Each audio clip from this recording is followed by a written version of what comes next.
Bien, nous allons commencer. Bonsoir, mesdames, messieurs. Notre troisième séquence aujourd'hui de ce cours. Première heure, donc. Le 27 janvier dernier, reprenant le problème de la liberté, entendu comme liberté de vouloir ce que je veux, au-delà de la définition standard de la liberté comme liberté de faire ce que je veux, problème dont la théorie leibnizienne de l'inclination non nécessitante, discutée par Roderick Chisholm dans Human Freedom and the Self, est censée être la solution. Le 27 janvier dernier, donc, j'ai fait suivre une lettre adressée le 19 décembre 1707 par Leibniz à Pierre Coste, le traducteur de Locke. Depuis, cette lettre est arrivée. Je l'ouvre donc avec vous. Elle contient l'énoncé du problème de la liberté comme vouloir, ou, si vous préférez, comme liberté de choisir ce que l'on veut.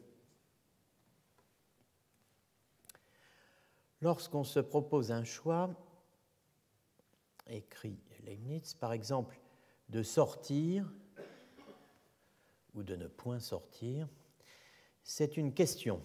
Si, avec toutes les circonstances internes ou externes, motifs, perception, disposition, impression, passion, inclination prises ensemble, je suis encore en état de contingence, ou si je suis nécessité de prendre le choix, par exemple, de sortir. C'est-à-dire, si cette proposition véritable est déterminée en effet, et effectivement déterminée, dans toutes ces circonstances prises ensemble, je choisirai de sortir, si cette proposition donc est contingente ou nécessaire. La lettre de Leibniz à Coste contient aussi ce qui, tant pour Leibniz que pour Chisholm, est la solution du problème posé. La volonté n'est pas nécessitée absolument par les motifs, car ceux-ci, y compris nos désirs, désirs compris, du moins dit Chisholm à certains moments, inclinent sans nécessité. Incline without necessitating. Peut-être dans la plupart des cas, écrit Chisholm, les conditions effectives où interviennent nos désirs sont telles qu'elles nous nécessitent à agir, mais il est aussi possible de dire avec Leibniz qu'à d'autres moments, nos désirs inclinent sans nécessité. Il suffit, en somme, d'une seule fois pour que nous soyons libres. Si dans notre vie, ne serait-ce qu'une fois, nous n'avons pas été nécessités à agir, alors c'est que nous sommes libres. C'est assez vraisemblable, comme on ne demande pas l'impossible, être libre une fois. En tout cas, que signifie incliner sans nécessité ? La question n'est pas de simple érudition, elle est centrale. Il y a deux manières d'y répondre. On peut inscrire la formule dans le réseau dense, extraordinairement maîtrisé que constituent les thèses de Leibniz sur la liberté. En donner une vue structurale en surplomb, pour ainsi dire, cartographique, c'est possible et c'est indispensable. On peut aussi descendre dans le détail d'un texte précis, suivre la pensée de Leibniz au travail, avant de l'admirer dans son résultat. Laissant de côté un instant la lettre à Coste, nous ferons ici les deux choses en nous appuyant sur deux textes. Le premier pour poser le paysage d'ensemble, le second pour en visiter certaines parties. Dans les deux cas, nous graviterons autour de la définition que Leibniz donne de la liberté, telle, dit-il, qu'on la demande dans les écoles théologiques, entendez par là, telle qu'elle est objet de questionnement, de doute, de dubitation et de demande, donc dans les écoles théologiques. Donc telle qu'on la demande dans les écoles théologiques, c'est du vieux français, hein. Dans le paragraphe donc 288 des Essais de Théodicée, est telle, dit-il, qu'il l'a fait voir. Je cite, « Nous avons fait voir, écrit Leibniz, que la liberté telle qu'on la demande dans les écoles théologiques consiste dans l'intelligence qui enveloppe une connaissance distincte de l'objet de délibération, dans la spontanéité avec laquelle nous nous déterminons et dans la contingence, c'est-à-dire dans l'exclusion de la nécessité logique ou métaphysique. » Définition remarquable de ce que le paragraphe 302 de la Théodicée appelle les conditions de la liberté, dont les deux premières, intelligence et spontanéité, sont empruntées à Aristote, et la troisième, l'indifférence, est demandée par les scolastiques et doit être admise. Si, écrit Leibniz, l'indifférence signifie autant que contingence, donc si indifférence et contingence sont synonymes, ce qui, dit-il, est le cas. Alors ça, c'est la définition générale autour de laquelle nous graviterons. Je commence maintenant par le premier texte, celui qui va nous donner un paysage d'ensemble, la vue de surplomb que j'évoquais tout à l'heure au commencement. Le premier texte donc, que je vais regarder avec vous, c'est le système, disons, de la liberté que Leibniz a exposé lui-même en deux versions, toutes deux de sa plume, n'est-ce pas? L'une en latin, sous le titre précis De Libertate, vers 1692, l'autre en français, en traduction française, mais de lui, n'est-ce pas? Donc enrichi en fait de quelques précisions et explications supplémentaires.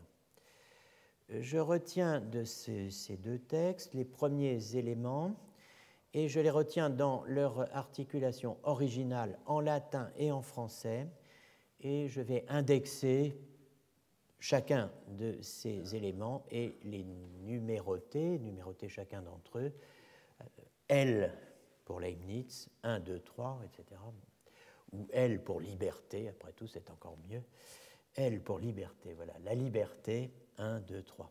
Donc pour pouvoir plus facilement m'y référer par la suite, je, sans plus tarder, je commence par les trois premiers énoncés de ce système de la liberté. Nous n'allons pas tout lire, je me contente de mettre en relief la phrase qui me paraît à chaque fois devoir être retenue et soulignée effectivement. Donc, la liberté est une spontanéité jointe à l'intelligence. Ce sera liberté 1. Deuxièmement, on appelle spontané ce qui n'est ni nécessaire ni contraint.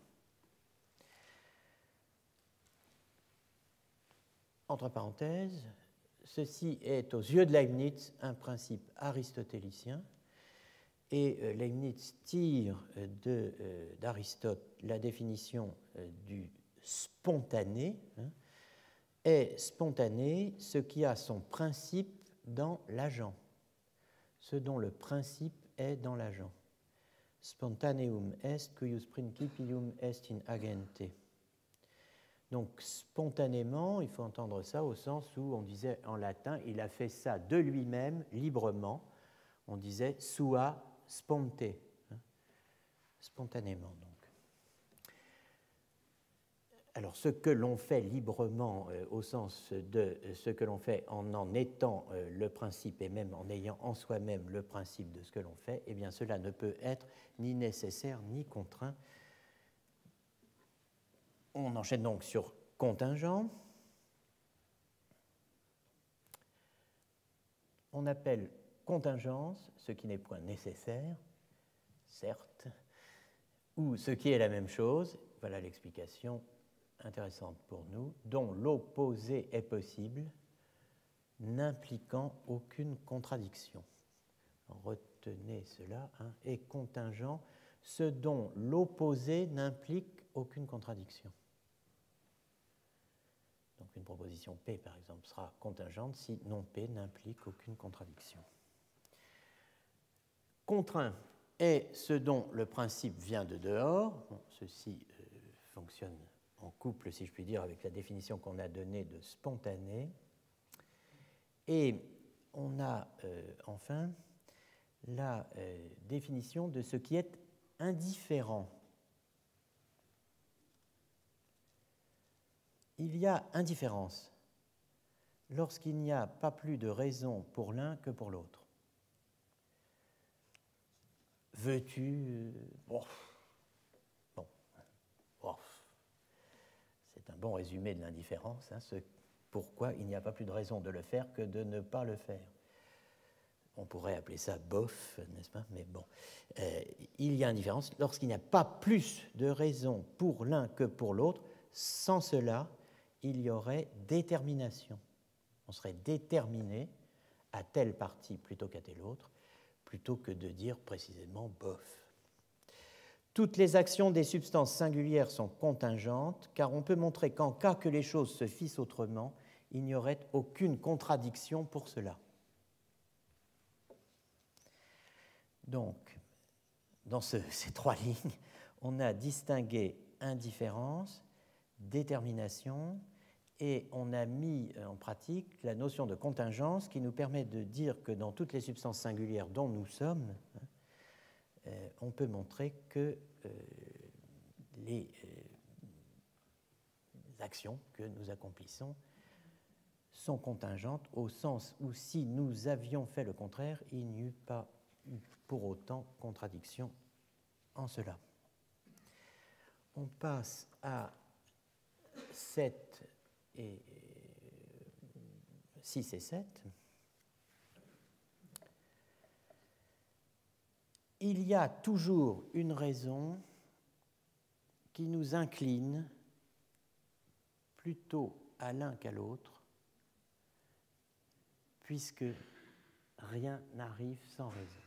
Alors, ceci est évidemment le principe absolument fondamental de la philosophie de Leibniz que chacune et chacun connaît. Rien n'est sans raison, nihil est sine ratione.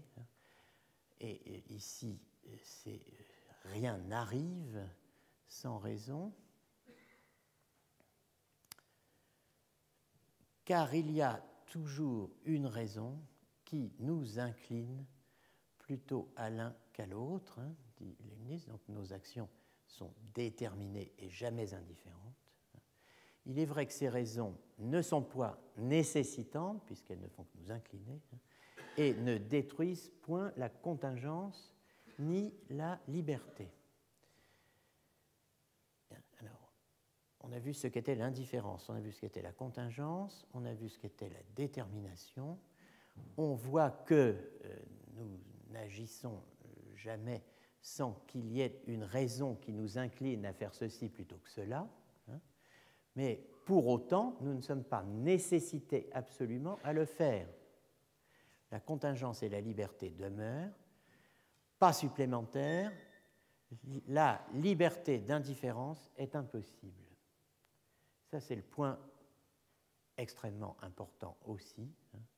Elle ne se trouve nulle part, la liberté d'indifférence, pas même en Dieu.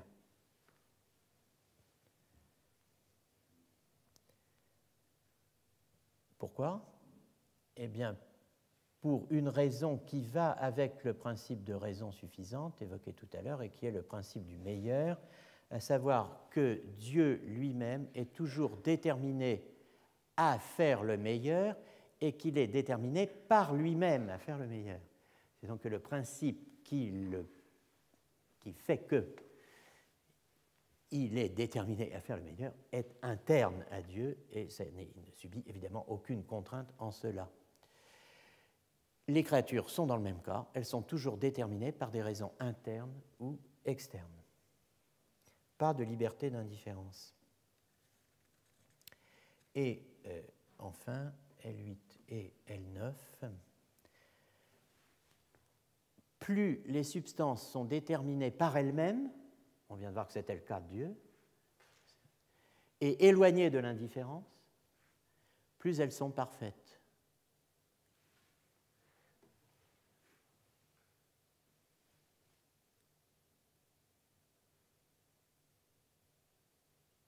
Et maintenant, L9, qui va nous éclairer sur ce que peut bien être cette détermination qui fait que plus nous sommes déterminés à faire ceci plutôt que cela, plus nous sommes libres, eh bien, c'est que ce qui détermine l'homme à faire ceci plutôt que cela est la raison, hein, ou plus exactement, que plus on agit suivant la raison, plus on est libre. Moins on agit selon la raison, moins on est libre. Autrement dit, plus on agit selon ses passions, suivant ses passions, plus on est serf, plus on est asservi, plus il y a de servitude. Plus nous agissons suivant la raison, plus nous agissons selon les perfections de notre propre nature, puisque nous sommes animal raisonnable, doué de logos, et à mesure que nous nous laissons emporter par les passions, nous sommes esclaves des choses externes qui nous font pâtir. C'est dans le Scoli où Leibniz résume en 3 paragraphes l'ensemble des points que nous venons de voir là, que la traduction française de Leibniz de son propre texte latin ajoute un paragraphe tout à fait remarquable et que je tiens à mettre sous vos yeux. Donc il y a trois scolies que j'ai indiqués par S et 1, 2, 3. Nous ne voyons que le 1 et 3. Toutes les actions sont contingentes ou sans nécessité, mais aussi tout est déterminé ou réglé, et il n'y a aucune indifférence. Elles approchent d'autant plus de la perfection divine qu'elles ont moins besoin d'être déterminées par dehors. 3e point. Qu'est-ce que la liberté ? Voilà ce qu'ajoute la traduction française, un point qui n'avait pas été évoqué jusque-là et qui va nous permettre de faire entrer en scène un des personnages les plus célèbres de l'histoire de la philosophie, un âne. Contentons-nous donc d'une liberté souhaitable et approchante de celle de Dieu, qui nous rend les plus disposés à bien choisir, non pas choisir n'importe quoi, et à bien faire, non pas faire n'importe quoi sans raison. Et ne prétendons pas la liberté dommageable, donc n'aspirons pas, ne demandons pas cette liberté dommageable, pour ne pas dire chimérique, d'être dans l'incertitude. Incertitude signifie la non-détermination. Certitude, certitudo, à l'époque, signifie détermination. Quelque chose de certain, c'est quelque chose de déterminé.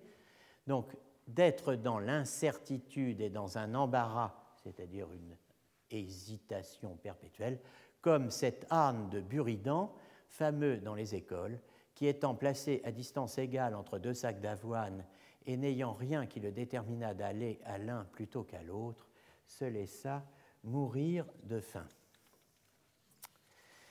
Nous allons évidemment, il s'agit de philosophie médiévale, nous allons parler de l'âne de Buridan, mais laissons l'âne pour le moment à son abouli.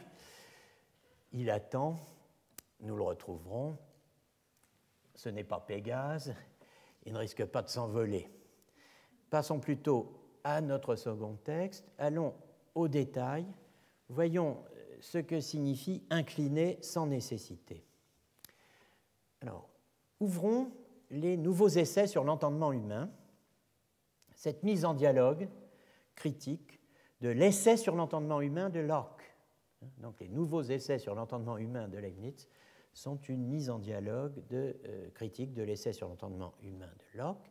Commençons donc par relire le paragraphe 8 du livre 2, chapitre 21, intitulé « De la puissance et de la liberté », où Leibniz introduit la formule, dans le dialogue serré, que tiennent les deux personnages de son dialogue, donc la formule inclinée sans nécessité, les deux personnages de son dialogue, Philalèthe, qui est le porte-parole de Locke, et Théophile, qui est son propre représentant ou son double.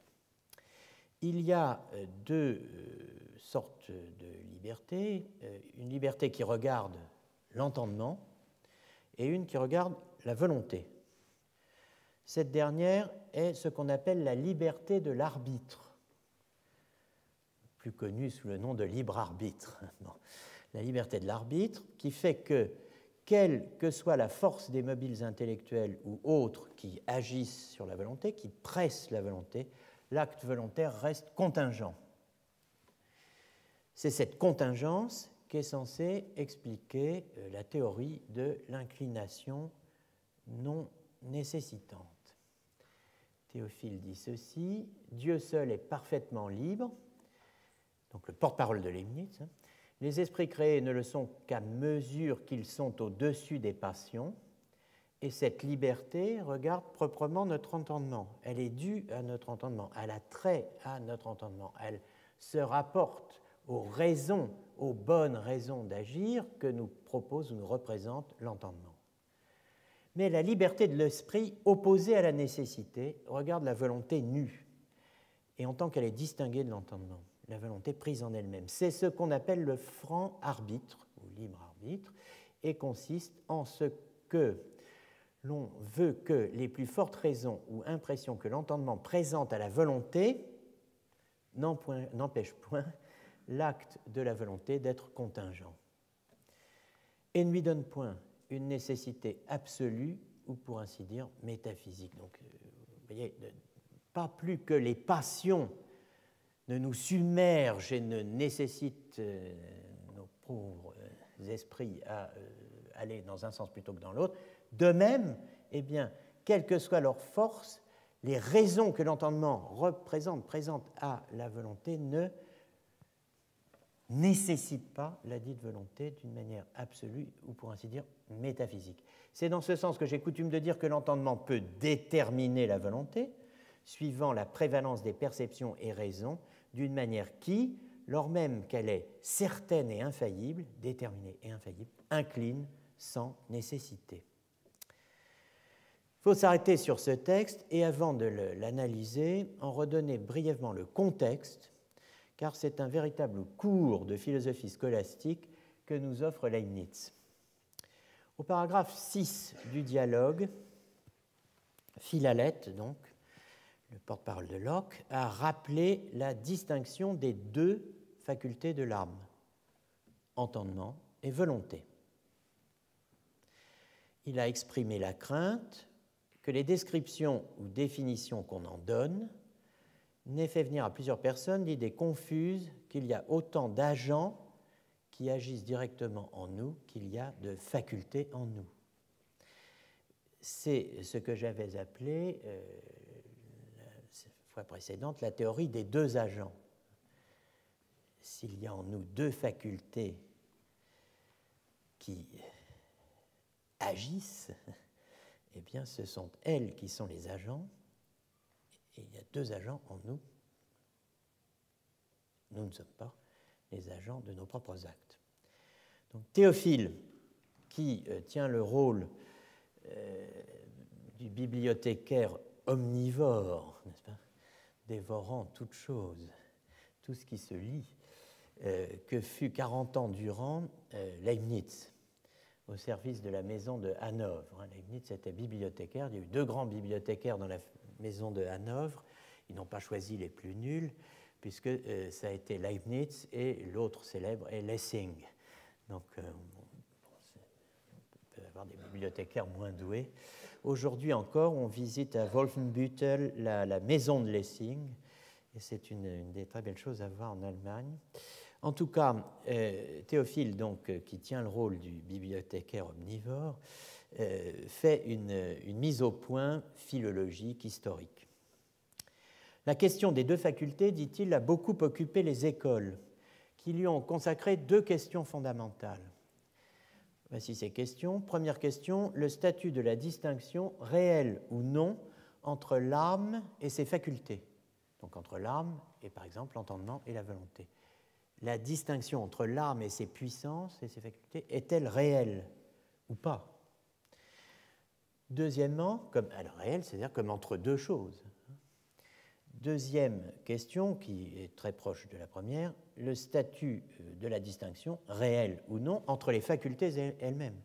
Est-ce que l'entendement et la volonté se distinguent comme deux choses? Il rappelle, Leibniz, que deux sectes se sont opposées sur ces deux points. Les réaux, comme il dit, RE accent aigu AUX, les réaux, qui soutenaient la distinction réelle, et les nominaux qui la rejetaient.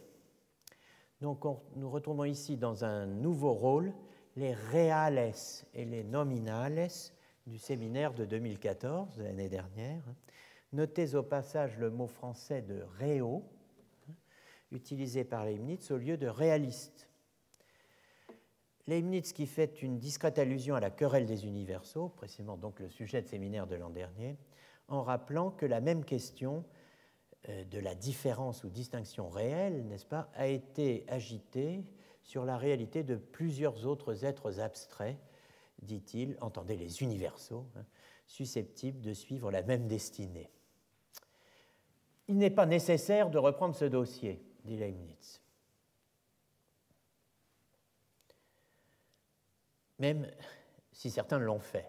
Donc c'est toujours... C'est les promesses de Gascon. Enfin, j'espère qu'il n'y a pas de Gascon dans la salle, mais non, et puis bon, évidemment, on va le faire. Donc il n'est pas nécessaire de reprendre ce dossier, et évidemment, on le rouvre dans la seconde qui suit. Certains l'ont fait, dit-il, en l'occurrence Simon Bishop, plus connu, ou pas tellement plus connu, sous le nom de Episcopius, Simon Episcopius, 1583-1643, qui est donc, comme je l'indique ici, une des figures importantes du courant des remontrants, c'est-à-dire ces théologiens néerlandais, disciples d'Arminius, donc Arminius qui est, l'imaginer, le père spirituel de l'arminianisme, la doctrine anti-calviniste de la prédestination, les arminiens auxquels s'attaquait et s'attaque Johnson Edwards, le théologien américain, cité par Chisholm. On aura l'occasion de revenir sur ces gens dans une prochaine séance. Donc, en tout cas, Episcopius a, même si il faudrait laisser de côté le dossier, a quand même un mérite insigne, c'est de soulever un point, une difficulté, qui correspond à ce que j'appelle le problème des deux agents, n'est-ce pas? Episcopius soutient que si les facultés de l'âme sont des êtres réels et distincts, donc s'il y a une distinction réelle entre, par exemple, entendement et volonté, la liberté de l'homme sera ruinée, car il y aura en lui deux agents. À la rentrée, si je puis dire, nous repartirons sur le thème célèbre de « Il y a deux hommes en moi ».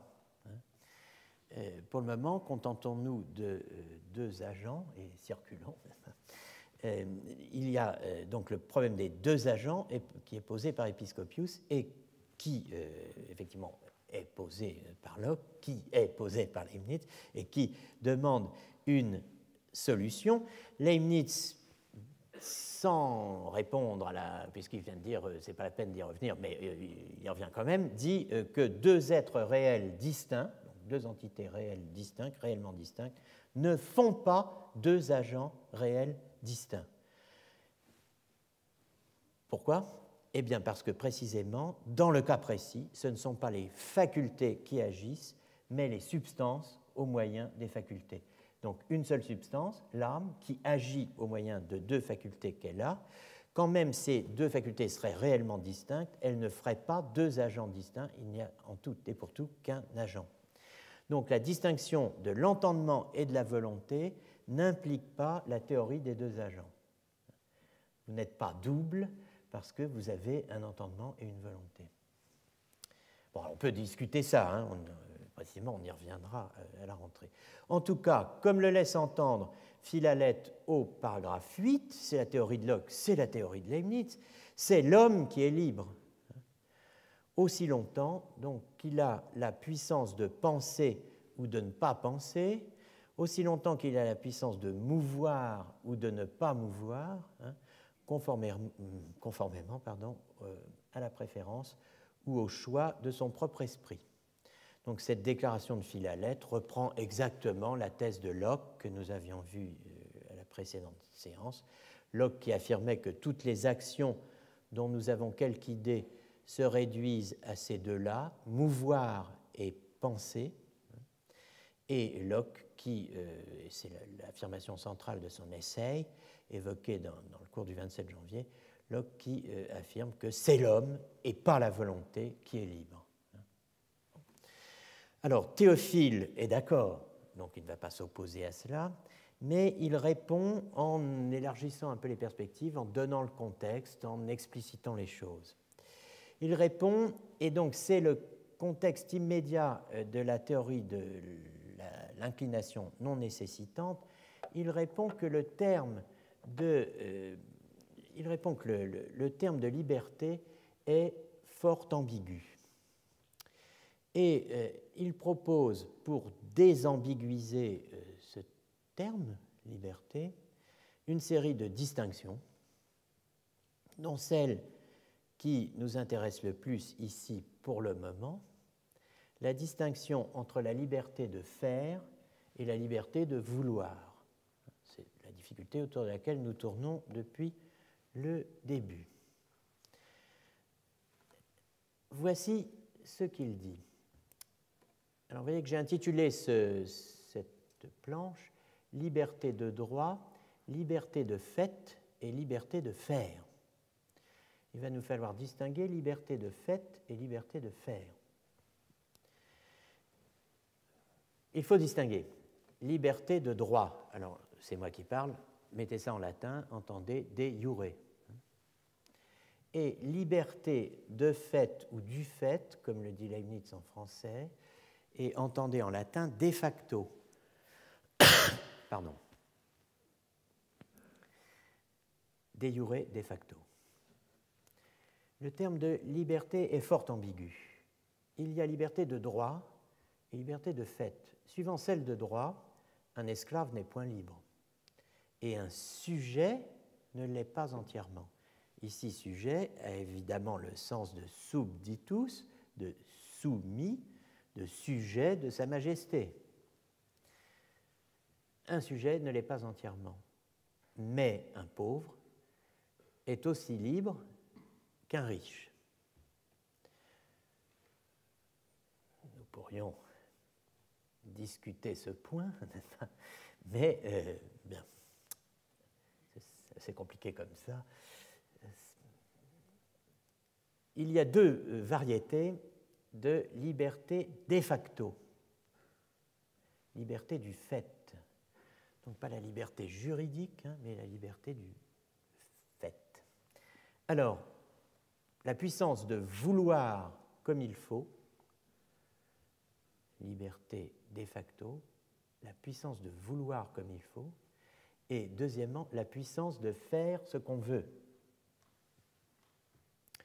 La puissance de faire ce qu'on veut est certainement ce qui vous vient en premier lieu à l'esprit quand on vous demande qu'est-ce que la liberté. J'ai dit que c'était la définition standard, faire ce que l'on veut.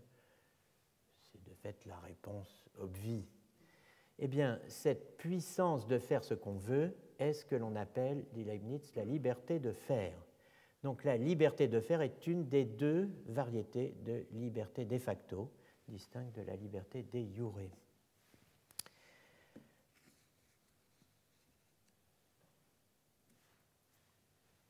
Quelques caractéristiques maintenant de la liberté de faire. La liberté de faire a des degrés. On est plus ou moins libre. J'avais eu cela, armacorde, comme on dit chez Fellini, au bac. Peut-on être plus ou moins libre? Et j'avais répondu sans Leibniz. Donc, on peut avoir le bac sans Leibniz, mais enfin, c'est à peu près tout ce qu'on peut avoir sans Leibniz. Après, il faut s'y mettre. Donc là, la liberté de faire a ses degrés. Ces degrés sont fonction des moyens dont on dispose. Généralement, celui qui a plus de moyens est plus libre de faire ce qu'il veut. Bon, là, on rejoint un peu, n'est-ce pas, Challenge et un certain nombre de magazines économiques. La liberté de faire est avant tout une liberté d'usage. Elle consiste particulièrement dans l'usage des choses qui sont en notre pouvoir et surtout dans l'usage libre de notre corps, lequel est susceptible d'être borné ou entravé, alors par toutes sortes de choses. À l'époque, on ne concevait comme entrave à la liberté d'user, comme on l'entend de son propre corps, que la prison ou la maladie. La prison et les maladies qui nous empêchent de donner à notre corps et à nos membres le mouvement que nous voulons et que nous pouvons leur donner ordinairement dérogent à notre liberté. C'est ainsi qu'un prisonnier n'est point libre et qu'un paralytique n'a pas l'usage libre de ses membres. La liberté de vouloir, qui donc correspond au point 2.1 du dispositif, c'est la puissance de vouloir comme il faut, première variété de la liberté du fait de facto. La liberté de vouloir se subdivise à son tour en deux selon le type d'opposition dans lequel elle entre. La liberté de vouloir va entrer en opposition, c'est-à-dire voir se dresser en face d'elle à titre d'obstacle. Quoi donc? Premièrement, la contrainte interne, les passions, laquelle s'exerce dans ce que Théophile appelle l'usage de l'esprit. Et il y a comme deuxième obstacle possible l'opposition à la nécessité, donc est le type d'opposition dans laquelle donc, la liberté de vouloir est susceptible d'entrer, celle qui regarde la volonté nue, vous vous rappelez l'expression, autrement dit le franc arbitre distinct de l'entendement. Dans les deux variétés de liberté de facto, la liberté de vouloir et la liberté de faire, vous notez le recours à l'expression usage, liberté d'user de ce qui dépend de nous, ce que nous avons à disposition, ce que nous avons en notre pouvoir, y compris notre corps. Cela nous rappelle évidemment les pages de l'Alcibiade évoquées l'an dernier, dans le cours de l'an dernier, lorsque nous avions, le 24 juin, sauf erreur, lu ensemble quelques-uns des commentaires de Michel Foucault sur l'Alcibiade de Platon. Donc, cette liberté d'user, à laquelle je faisais allusion au début de l'année en rappelant la théorie du sujet tel que Foucault le dégage de sa lecture de l'Alcibiade comme sujet de l'usage, de la crésis précisément. Donc cette notion de l'usage nous rappelle aussi ce qui a été dit le 6 janvier, je vous invite à vous y reporter, sur la notion de sujet de la crésis chez Jean de Damas, ce qui fait le lien entre aujourd'hui, le 6 janvier, et l'année dernière. Un pas de plus dans ces allusions répétées à l'usage, et l'on trouverait ce qui articule le droit d'usage et le droit de propriété. Chez Thomas d'Aquin, comme le rappelle en effet Gilson, reprenant des thèses de la somme de théologie, deuxième partie de la deuxième partie, donc la secunda secundae, question 66, article 1. Doué de raison et de volonté, l'homme est naturellement capable d'user des choses, et comme il ne saurait subsister sans en user, il a naturellement le droit de le faire. Pouvoir user d'une chose selon ses besoins, c'est en avoir la propriété. On ne peut donc pas concevoir de vie humaine possible sans ce minimum qu'est le droit à la propriété des biens nécessaires pour vivre.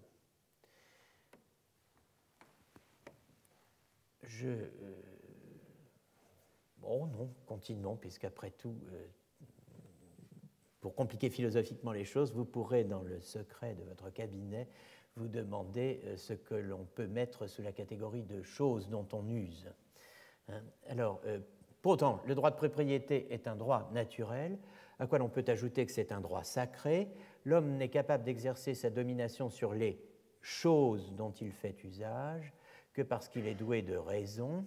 Or, la raison est en lui l'image de Dieu.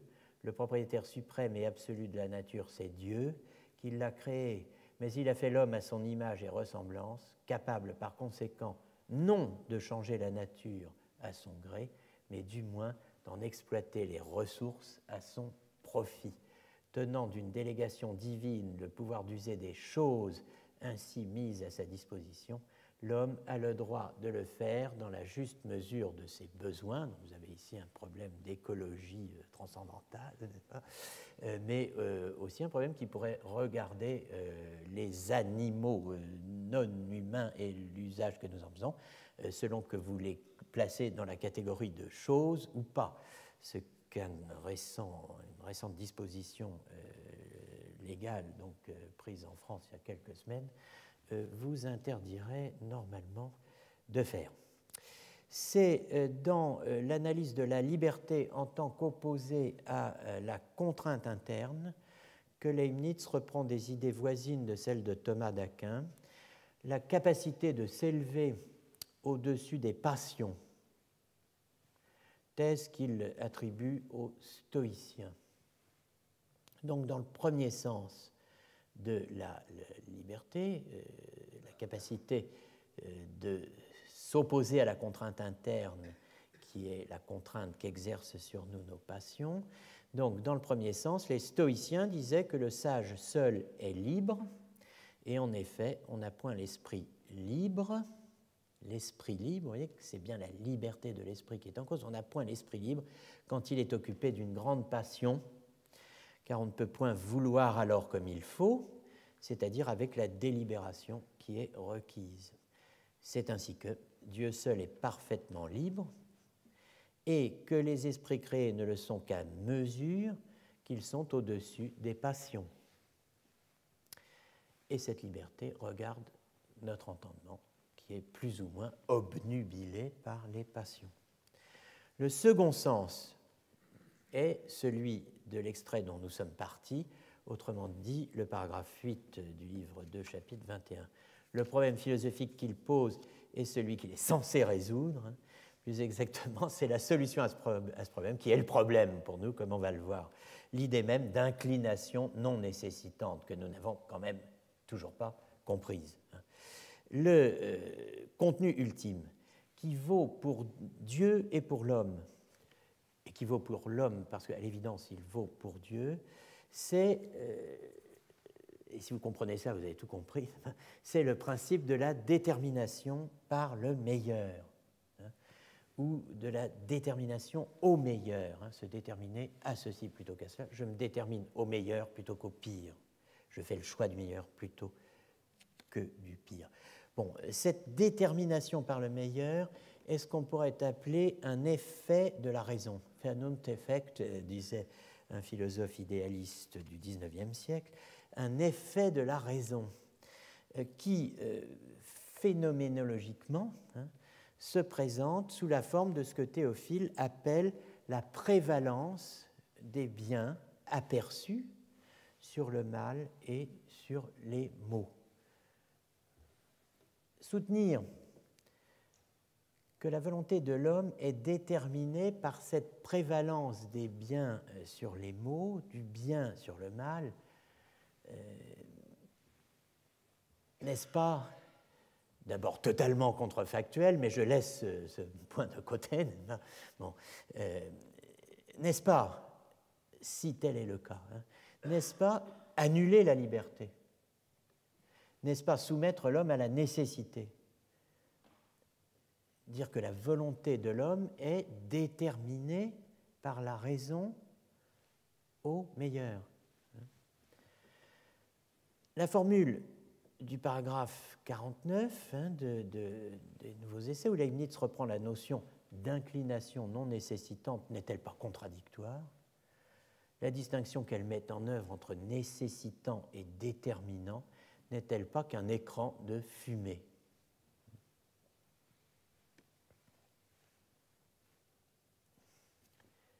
La raison déterminante, tout tourne autour de cela. Le choix, écrit Leibniz, de ce qui est bon, quelque déterminé que la volonté y soit par ce qui est le meilleur, ne doit pas être appelé nécessaire absolument et à la rigueur, c'est-à-dire en toute rigueur des termes.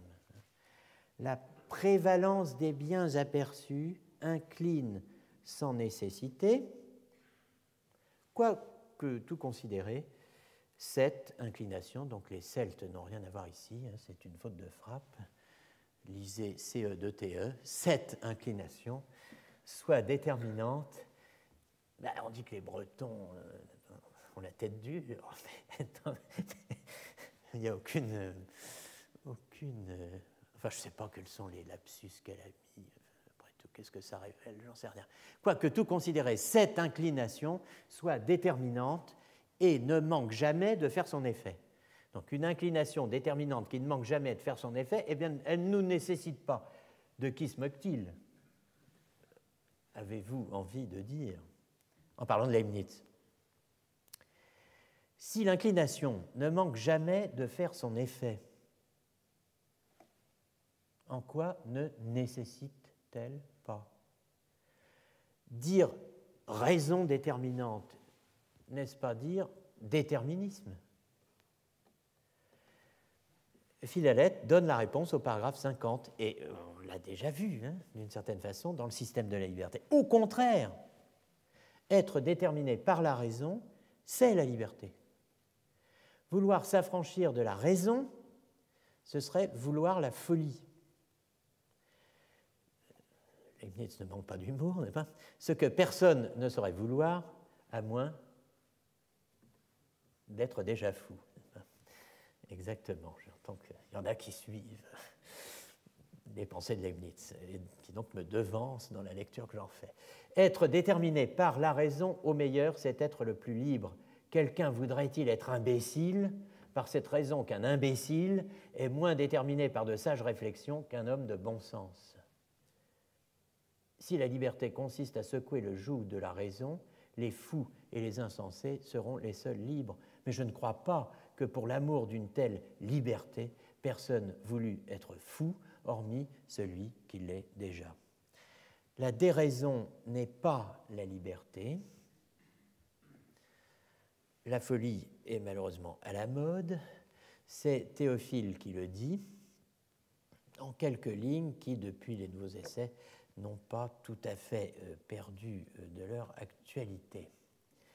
Il y a des gens aujourd'hui qui croient qu'il est du bel esprit de déclamer contre la raison et de la traiter de pédante incommode.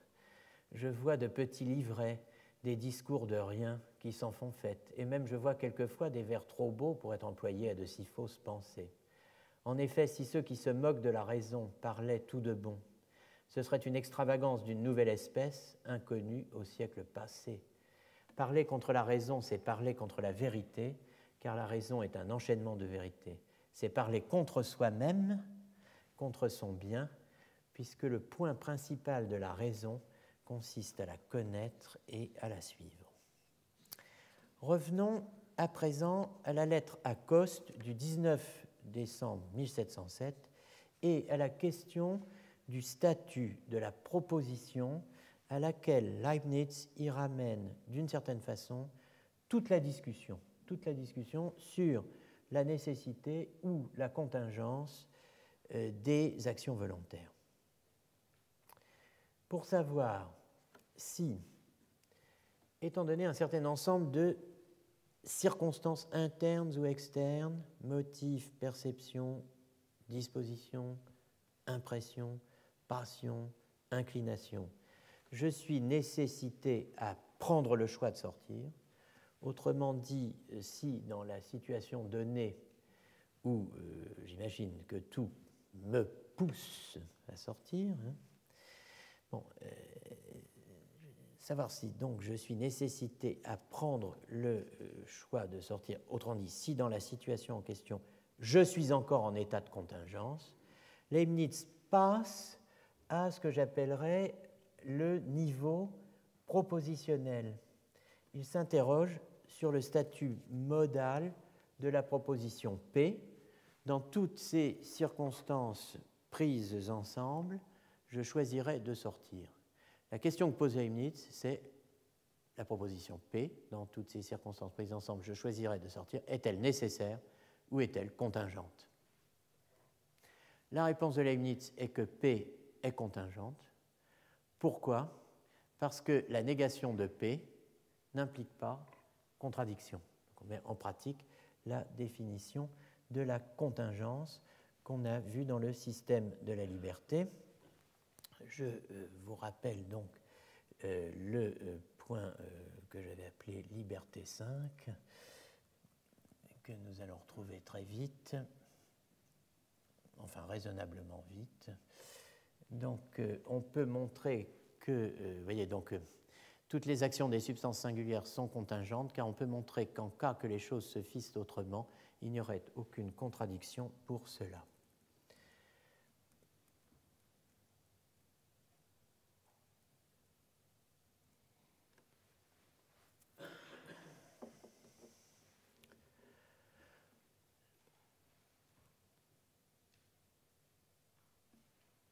Le fait que, dans la situation considérée, je choisisse de ne pas sortir, plutôt que de sortir, n'impliquerait pas contradiction.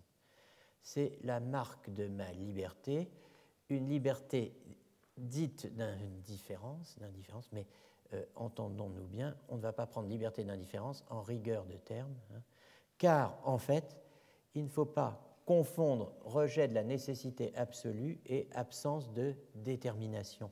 L'indifférence dont on parle, cette indifférence dont on parle dans les écoles, dit Leibniz, elle ne peut pas être absolue, elle ne peut pas être cette, alors c'est là qu'on introduit l'expression importante, cette indifférence d'équilibre, l'indifférence d'équilibre illustrée par l'exemple de l'âne de Buridan.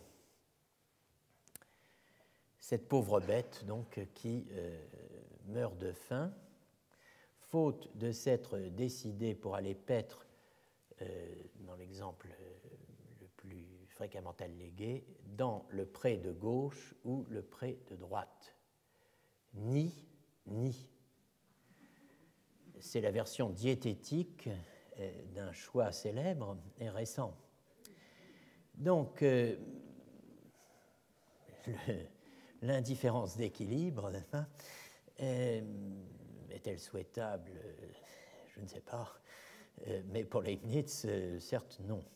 En tout cas, elle n'est même pas possible. La liaison entre une situation donnée et le choix qui en résulte n'est point nécessaire absolument parlant, mais ne laisse pas d'être vrai.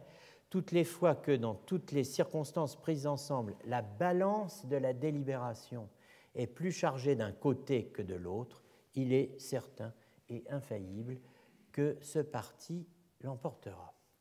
Avant de faire une courte pause, quelques mots sur l'âne de Buridan. L'âne de Buridan est le plus célèbre animal de la philosophie, je pense. C'est aussi celui dont le pédigré laisse le plus à désirer. Sur eBay, il ne ferait pas grand-chose. En fait, il n'y a pas d'âne de Buridan chez Buridan.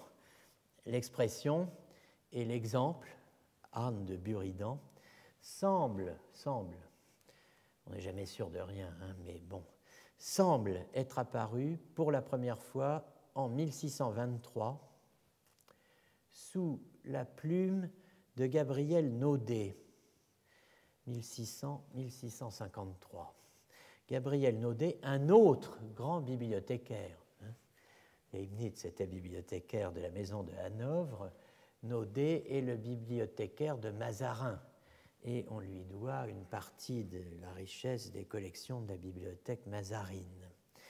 Donc le bibliothécaire de Mazarin, dans un extraordinaire catalogue d'objets impossibles, mentionne l'âne de Buridan dans un traité contre les Rose-Croix que Bayle, dans son dictionnaire historique, cite à l'article Buridan, que j'ai complété pour ce que Roland Barthes appelait le plaisir du texte, en laissant en italique la partie que cite Bayle et en ajoutant la partie bien précisément qu'il n'a pas citée.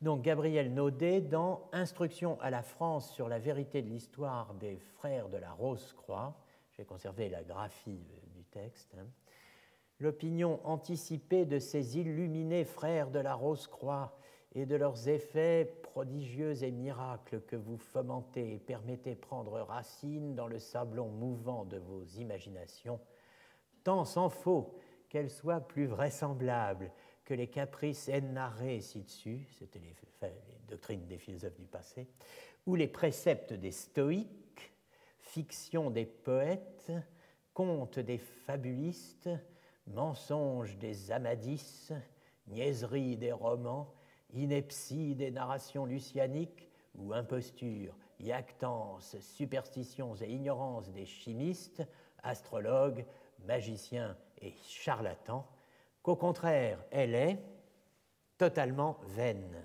fausse et impossible, ne participant autre être que celui de l'abbaye de Thélème dans Rabelais, de la Lésine parmi les Italiens, des voix de Russelin, des universaux d'Orham, de l'âme de Buridan, des anges des Sadducéens, utopie de Morus, secondes intentions, vide, infinité, équinité, mondor, chimère et ins rationis des philosophes.